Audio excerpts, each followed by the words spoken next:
Good morning दोस्तों आज हम लोग बात करेंगे इलेक्ट्रोमैग्नेटिक वेव के बारे में। एक्चुअली ये जो आपका ट्रांसमिशन होता है वायरलेस वाला, इसमें ये जो कैरियर फ्रीक्वेंसी होती है, ये इलेक्ट्रोमैग्नेटिक वेव पर हम इसको जो है सुपर इम्पोज करते हैं। मॉड्यूलेशन जो भी होता है ये इलेक्ट्रोमैग्नेटिक वेव पर ही करते हैं। तो थोड़ा सा मैं इसका ब्रीफ में हल्का सा हम लोग डिस्कस कर लेते हैं। अभी हमने पिछले वाले वीडियो में भी इस पर बात किया था कि इलेक्ट्रोमैग्नेटिक वेव है क्या। एक बार फिर मैं हल्का से इसमें थोड़ा सा एक आध दो इक्वेशंस आपको दे दूंगा और इसका एप्लीकेशन कहाँ कहाँ पे है इस पर बात कर लेंगे। तो इलेक्ट्रोमैग्नेटिक वेव है क्या, तो सबसे पहले इसका प्रोडक्शन कहाँ से होता है, मतलब इलेक्ट्रोमैग्नेटिक वेव जनरेट कैसे होती है। ये जो है अगर कोई चार्ज पार्टिकल है या चार्ज है वो एक्सीलरेट करे। अब एक्सीलरेशन से आपका दो मतलब कि एक्सीलरेटर क्या होता है, acceleration rate of change of velocity. अब वेलोसिटी में दो टर्म है, एक तो उसका मैग्नीट्यूड है, स्पीड जिसको आप बोलते हो, और दूसरा उसका डायरेक्शन है। जैसे कोई सर्कुलर मूवमेंट कर रहा फिक्स स्पीड से तो भी उसमें एक्सीलरेशन है, मतलब अगर डायरेक्शन भी चेंज हो जाए या उसका जो है स्पीड चेंज हो जाए, दोनों में से कोई एक, तो भी एक्सीलरेट कर गया। तो अगर चार्ज का एक्सीलरेशन होता है तो उससे इलेक्ट्रोमैग्नेटिक वेव जनरेट होती है। तो अब इसमें एक सबसे बढ़िया जो इसका बहुत हाई लेवल जो प्रोड्यूस किया जाता है एक डाइपोल से। डाइपोल आप समझते होंगे, उसमें जैसे आपका मैंने HCl ले लिया, तो HCl में ये जो है पार्शियली पॉजिटिव होगा और ये नेगेटिव होगा, मतलब इसमें दो पोल हैं, एक पॉजिटिव है दूसरा नेगेटिव है, इसकी इलेक्ट्रोनेगेटिविटी ज़्यादा है इसकी कम है। तो ये डाइपोल होगा जिसमें दो चार्ज में अवेलेबल हो गए, मतलब इसमें मास प्रोडक्शन कर सकते हैं ज़्यादा। और अगर सिंगल अगर कोई चार्ज है, मतलब हमने H प्लस ये ले लिया, तो इसमें अब इसका ये दो गुना प्रोड्यूस करेगा, प्लस से भी माइनस से भी। तो अगर चार्ज का एक्सीलरेशन है तो उससे जो है हमारा इलेक्ट्रोमैग्नेटिक वेव प्रोड्यूस होता है। जो सबसे ज़्यादा हम प्रोड्यूस कर पाते हैं वो डाइपोल से। डाइपोल में NaCl भी आपका नमक टेबल साल्ट भी आपका वो उसमें डाइपोल जनरेट हो जाता है। तो अब इसकी प्रॉपर्टी क्या है, तो पहला हमने कल भी बताया था हमने कि इसमें जो है पहला क्या होता है, ये प्रोडक्शन तो चलो हो गया। प्रोडक्शन में इसमें ये चार्ज हो गया या डाइपोल हो गया,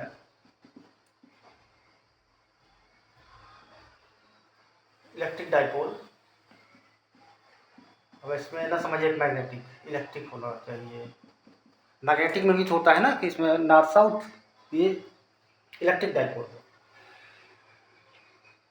और दूसरा इसमें क्या है कि इसका जो वेलोसिटी हो, वो जो इसका प्रोपेगेशन होता है, मतलब जो आगे चलता है, वो जो है आपका इसमें तीन फील्ड हुआ करते हैं। मतलब एक तो प्रोपेगेशन हो गया, एक इलेक्ट्रिक फील्ड, एक मैग्नेटिक फील्ड। ये ट्रांसवर्स वेव है, पहली बात ट्रांसवर्स वेव है। ट्रांसवर्स वेव मतलब हो गया कि अगर आपका डायरेक्शन, जैसे लाइट ही आपका इलेक्ट्रोमैग्नेटिक वेव है, तो अगर इस डायरेक्शन में जा रहे हैं तो इसके दो फील्ड होंगे, एक इलेक्ट्रिक फील्ड होगा एक मैग्नेटिक फील्ड होगा, दोनों इस प्रोपेगेशन के परपेंडिकुलर वाइब्रेट करते रहेंगे। ऐसे ऐसे करेगा मैग्नेटिक वाला, इलेक्ट्रिक वाला ऐसे ऐसे, मतलब एक एक्स एक्सिस पर, दूसरा वाई एक्सिस पर होगा, जेड एक्सिस तीसरा होगा, जैसे आपका एक कोना होता है। तो ट्रांसवर्स वेव है। नेक्स्ट इसमें हो गया ट्रांसवर्स वेव है, इसमें दो फील्ड होते हैं, इलेक्ट्रिक फील्ड होता है प्लस मैग्नेटिक फील्ड होता है। और अगर वेव प्रोपेगेशन की डायरेक्शन अगर हमको दिखानी है, इसको चलो मैं बी से लिख देता हूँ और इसको ई से, तो ये आपका ई क्रॉस बी होगा। आप जानते होंगे कि क्रॉस प्रोडक्ट में कि हमेशा जो उसका डायरेक्शन होता है रिजल्टेंट का, वो हमेशा दोनों के परपेंडिकुलर होता है, तो ये ट्रांसवर्स वेव है इसलिए। नेक्स्ट इसमें है कि ये जो है इसको चलने के लिए मीडियम की ज़रूरत नहीं है। अब वेव इसके मैंने एक वीडियो डाला हुआ, उसमें ड्यूअल नेचर ऑफ लाइट को एक्सप्लेन किया हुआ कि लाइट जो है ये वेव फॉर्म में भी चल सकती है और रेडिएशन फॉर्म में भी। तो जो ये वेव फॉर्म होगा तो इसके लिए तो मीडियम की जरूरत पड़ती होगी। तो एक हाइगन्स ने एक बताया कि ये जो है मीडियम ईथर उन्होंने नाम दिया, इसी से ईथरनेट बना हुआ है कि मतलब वो पूरे ब्रह्मांड में फैला हुआ है, उसमें लाइट चल सकती है। तो वेव के लिए तो उन्होंने ऐसा बता दिया ईथर है। और आइंस्टीन साहब ने फोटो इलेक्ट्रिक इफेक्ट की खोज की। उन्होंने कहा नहीं, वो वहाँ से जो आती है लाइट जो कि इलेक्ट्रोमैटिक वेव है वो जो है रेडिएशन के थ्रू आती है, मतलब सीधा फेंक दिया, कोई मीडियम वीडियम कोई मतलब नहीं। तो उन्होंने जो फार्मूला दिया एच सी अपॉन लैम्डा या एच न्यू आप कह दो, जो फोटॉन की एनर्जी है, जैसे सन से जो लाइट आ रही है हम तक, तो एनर्जी का पैकेट वो कह रहे हैं आ रहा है। तो ये एच न्यू के इक्वल टू होता है। न्यू क्या हमारी फ्रीक्वेंसी है उस इलेक्ट्रोमैटिक वेव की, और एच क्या है, प्लैंक कांस्टेंट है।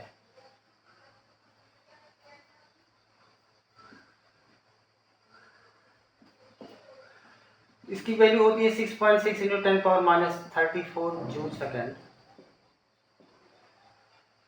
अब एक रिलेशन आप और जानते हो, ई इक्वल टू हम लिख सकते हैं इसको एच सी अपॉन लैम्डा, क्योंकि v इक्वल टू हमने लिखा था एफ लैम्डा, हम c इसलिए इसमें यूज कर रहे हैं क्योंकि वेलोसिटी ऑफ लाइट को हम जो है c से लिख रहे हैं। तो एनर्जी इक्वल टू हो गई एच सी अपॉन लैम्डा, ये भी आपके लिए बड़ा इंपॉर्टेंट एक टर्म है। और ई इक्वल टू ये आपका होता है M C square equal to H C upon lambda. तो एक सी से एक सी कैंसिल हो गया। अब आप इसमें अगर मास निकालना चाहें तो मास निकाल लीजिए, वेवलेंथ निकालना चाहिए वेवलेंथ निकाल लीजिए, ये तीनों जो है फार्मूले बड़े इंपॉर्टेंट है आपके लिए। एम सी मतलब मास इंटू वेलोसिटी, इसको आप मोमेंटम भी कह सकते हो। मोमेंटम p इक्वल टू हो गया एच अपॉन लैम्डा।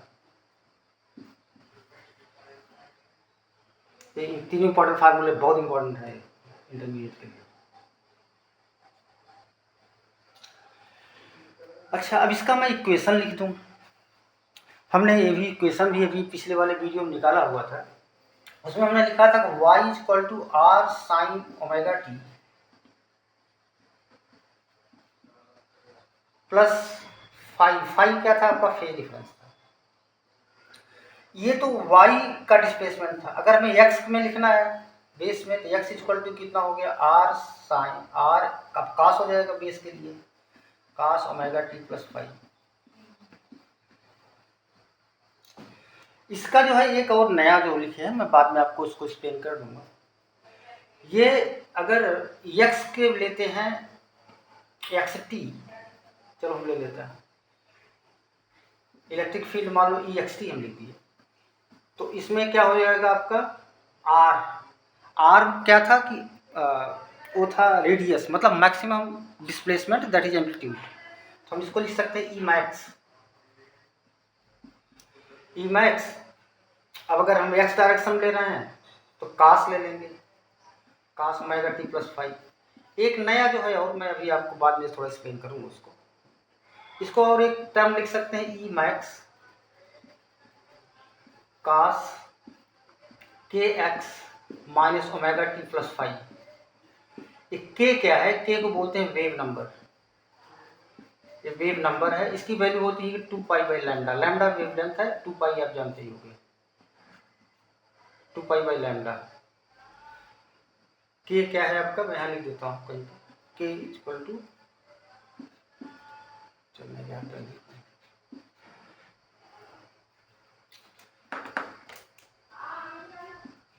के इक्वल टू हो गया 2 पाई बाई लैम्डा।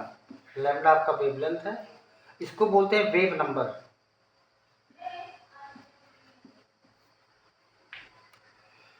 तो ये थोड़ा मोटा मोटा हिसाब किताब हो गया है हमारा।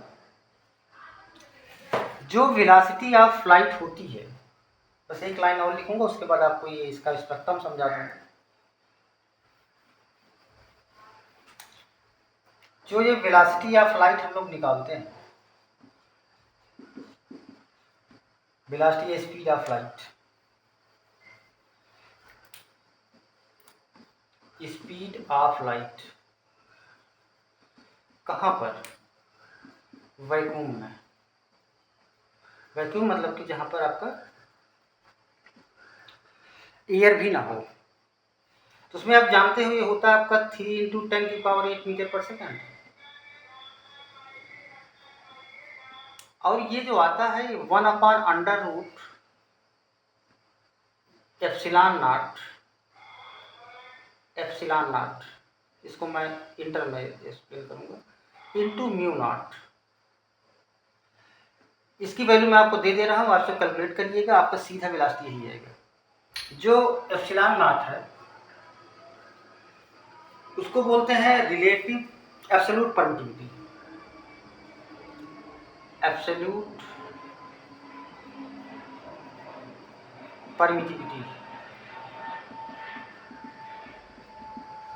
और इसकी जो वैल्यू होती है ये आपकी होती है 8.8 × 10⁻⁻12 coulomb square newton inverse metre की पावर -2। और ये म्यू नॉट मैग्नेटिक फील्ड के लिए है, इसको बोलते हैं परमिएबिलिटी। ये होता है आपका एब्सोल्यूट परमिएबिलिटी।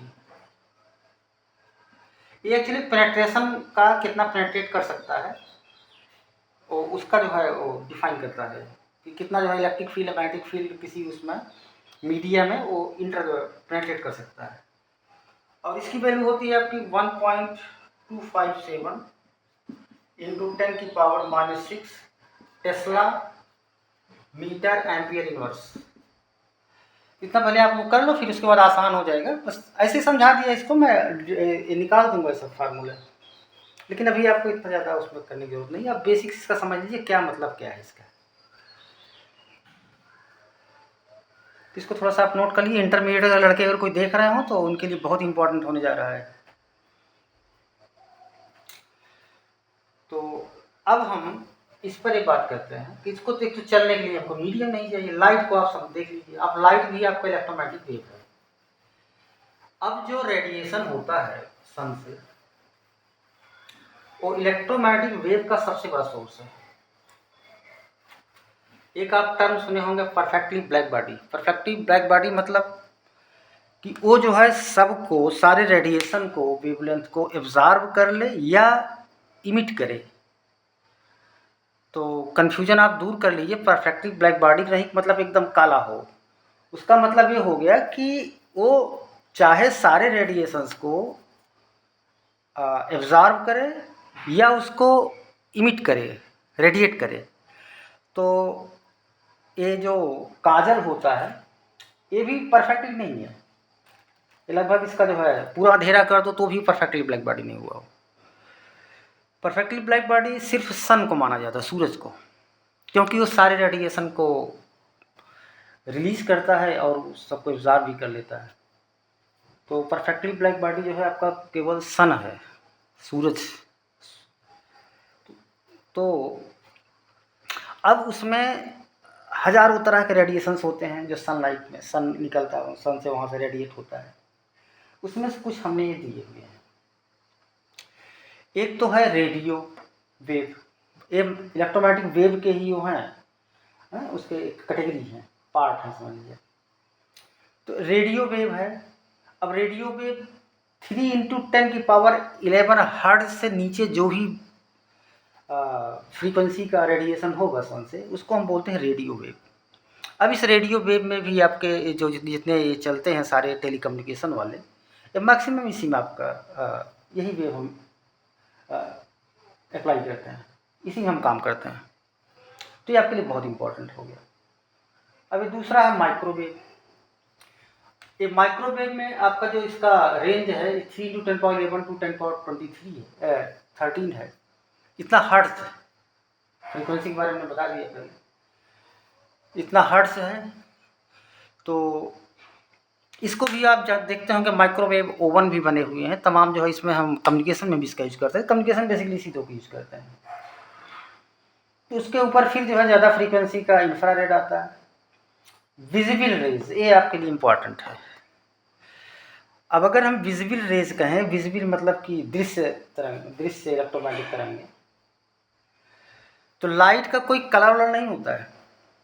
पहली बात ये समझ लीजिए, जैसे हमारा आपका जो भी कलर है या कपड़े का कलर है, कुछ भी जो भी कलर है, वो उसका अपना कोई कलर नहीं है। वो होता क्या है, जब लाइट उस पर पड़ती है तो तमाम तरह के रेज एब्जॉर्ब कर लेता हो। जिसको नहीं एब्जॉर्ब कर पाता है वही आपके आँखों को उसको जब डिटेक्ट करता है, आँख आपको डिटेक्ट करती है। मतलब कि जो कलर वो एब्जॉर्ब नहीं कर पाया ऑब्जेक्ट लाइट पड़ने के बाद, वो आपकी आँखों को डिटेक्ट करेगा, उसी कलर का आपको दिखाई पड़ेगा। जैसे हरा ग्रीन दिखाई पड़ रहा है, इसका मतलब कि ग्रीन को जो है एब्जॉर्ब नहीं कर पा रहा जो पेंट लगा हुआ है, बाकी सारे कलर को एब्जॉर्ब कर ले रहा है। तो विजिबल रेज या विजिबल लाइट का मतलब ये नहीं कि लाइट जो है हमको दिखाई पड़ती है। इसका मतलब कि उस लाइट के कारण, रेडिएशन उस पर पड़ने के कारण हमें वो ऑब्जेक्ट दिखाई पड़ता है एक पर्टिकुलर कलर में, जिसका वो एब्जॉर्ब नहीं कर पा रहा है। तो इसकी जो रेंज है 4×10⁻14 से 7×10⁻14 तक है। आप इसको जो है विविग्योर, आपका सुने होंगे ना कि हम प्रिज्म से अगर गुजारे, मैं आपको दिखा दूंगा, मेरे पास है प्रिज्म, कि 7 लाइट में जो है 7 तरह का उसमें जो है कलर्स में डिवाइड हो जाता है ऑर्डिनरी लाइट आपका, मोटा मोटा हिसाब किताब। उसके आगे और जो है अल्ट्रा वायलेट रेज है, एक्सरे आप समझते ही होंगे, उसकी फ्रीक्वेंसी की रेंज है। गामा रेज सबसे ज़्यादा पावरफुल यही होता है। तो ये एक तो पहले दिमाग में आप ये रखिए कि जैसे जैसे हम फ्रीक्वेंसी को बढ़ाते जाते हैं, वैसे वैसे क्या होता है, इसकी एनर्जी बढ़ती जाती है। मतलब एनर्जी का जो ये इंक्रीज है, इधर इंक्रीज हो रहा है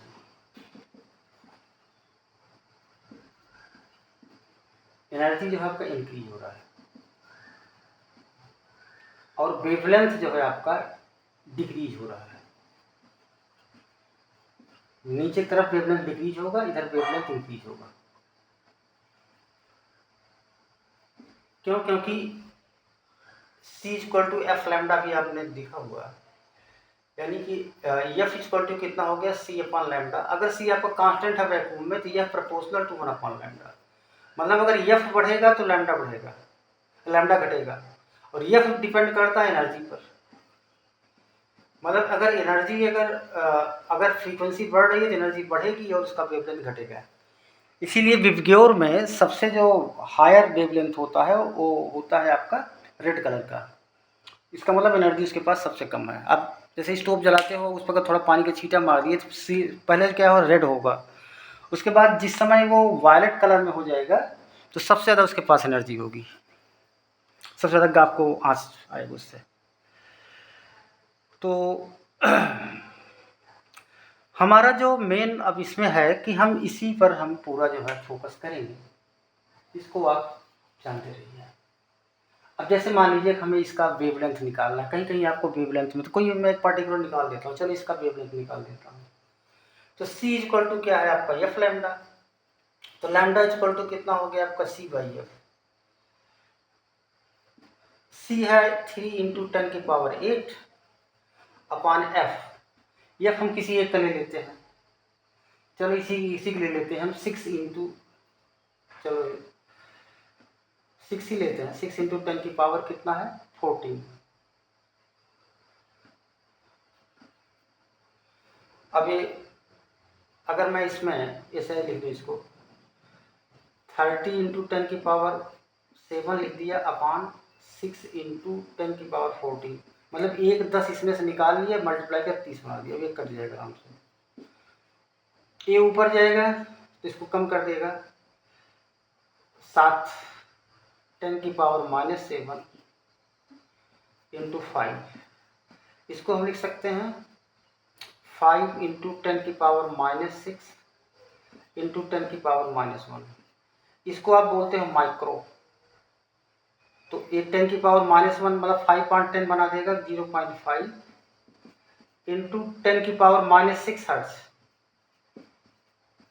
इसका मतलब हुआ कि 0.5, अरे हर्ट्ज बोलना है, नैनो ये मीटर हो गया, यानी कि 0.5 माइक्रोमीटर इसका आपका हो गया वेवलेंथ।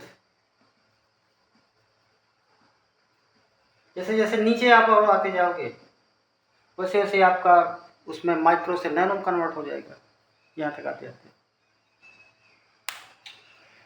तो हमें जो है थोड़ा सा आप इसको जो है माइक्रो इसको रेडियो वेव को थोड़ा सा पढ़िए, जो नहीं आता आप कमेंट में डालिए। और हम कोशिश अब क्या करेंगे इसका हम कि जैसे मॉड्यूलेशन हम इसका यूज करने चलना है, तो मॉड्यूलेशन क्या होता है ये सब पूरा इसमें हम बात करेंगे।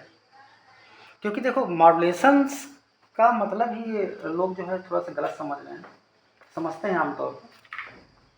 पहले इसका ज़रूरत समझ लीजिए कि आप ये देख रहे हो कि जैसे जैसे एनर्जी जो है आपका जैसे जैसे आपका फ्रीक्वेंसी बढ़ रहा है, हमने बताया कि एनर्जी जो है उसी हिसाब से बढ़ते जाता है।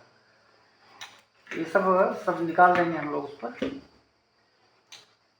तो हमारे ख्याल से इतना ही रहने दें, बाकी एक टॉपिक अभी हम ज़रूरत क्या है मॉड्यूलेशन की प्लस मॉड्यूलेशन कितने तरीके के होते हैं, इस पर नेक्स्ट टॉपिक होगा। चलिए, थैंक यू।